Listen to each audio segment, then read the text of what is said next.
are mashkoor for Allah subhanahu wa ta'ala for taking us all the way in completion of Surah At-Tawbah and the start of the beginning of Surah Yunus. Jannah is not for free, is it? Jannah, the best of the place in the hereafter that Allah has created, so beautified, subhanallah, tajri min tahti al-anhar, khalidina fiha abada, right? Wa jannat al-na'im. So many different names of Jannah is mentioned, but did He give it to us without any cost, without any effort, without any mehnat from ourselves, without any hard work and struggle? Anything we achieve in life, a small thing, we have to make some effort. A driver's license, we need to make an effort. A diploma, we need to make effort. A degree, we need to make effort. Further studies, masters, we need to make effort. PhD, we need to make more effort. Anything we want to do in life for children or adults, we have to make effort.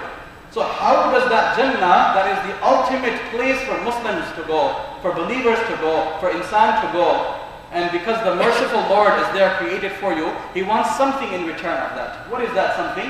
That's where the Quran comes and that's where the tafsir comes. Another verse, without going much into detail of that first verse, Allah subhanahu wa ta'ala speaks about so beautifully, Ya ayyuhal ladhina amanu اتقوا الله وكونوا مع الصادقين.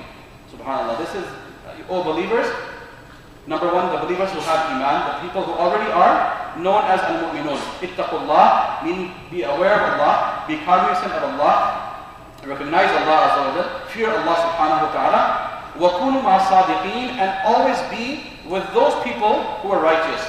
One word here is mentioned, as-sadiqeen. Sadiqeen are the people who speak truth and do not go against that. And a person cannot speak the truth if he doesn't love Allah. A person cannot speak the truth if he's not a namazi, if he's not a person who prays the salah. A person cannot speak the truth if he does not fulfill the orders of Allah, the commandments of Allah subhanahu wa ta'ala. A person cannot be righteous and muttaqi if he does not be with those people. So the hadith of Nabi sallallahu alayhi wa sallam also connects to this ayah, that the person will be raised on the day of judgment with his ashab, right? The hadith of the Prophet sallallahu alayhi wa sallam, on the day of judgment he will be raised with his friends, the people who he used to hang around with. He used to all the time intermingle with and all the time socialize with. He used to come over, they used to come over, this and that. Because there's something or the other in them that attracts that family or that person, so they keep inviting, whether it's position, whether it's their status, whether it's their finances, whether it's mentality, whatever it is, there's something that is a common denominator, so they keep having socializing gatherings, and they keep socializing with them. But Allah subhanahu wa ta'ala says, اتقوا الله وكونوا مع الصادقين, always be with the company of the people who are righteous. The people who are truthful are righteous. The people who are God-fearing are righteous.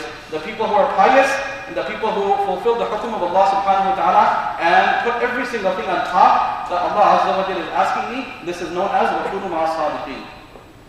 And the opposite of that also can be taken out from that. One is the muthbat and the other one is the opposite manfi. Right? So the opposite of that is the people who are not truthful, meaning the people who do not pray, the people who are not fearing Allah, the people who are not doing what Allah is telling them to do. Be aware, be careful, stay away from them, because they might affect you. Their iman might overtake you and you might also fall into that trap. That's the reason Allah wants to save the iman of the believer. That says, be with people who are righteous, who will remember Allah, who will speak about Allah, who will remind you of the day of judgment. SubhanAllah. Another important thing, one of my teachers, he mentioned something when I used to study in Canada in the University of Islamic Learning. He said that a person who is God-fearing, a person who is, in the Urdu language they say Allah, the one who is God-fearing and the one who has Allah in his mind, in his heart, in his life, in his attributes, he says that when you look at him, the first thing you will think about is Allah. How is this possible? Right? When you look at a person, what comes in your mind, in your heart, you remember Allah. You could be remembering so many things. You could be remembering a house, a car, children, wife, this, that, so many things. But as soon as a person looks and his eyes settle upon someone, the first thing he remembers is Allah.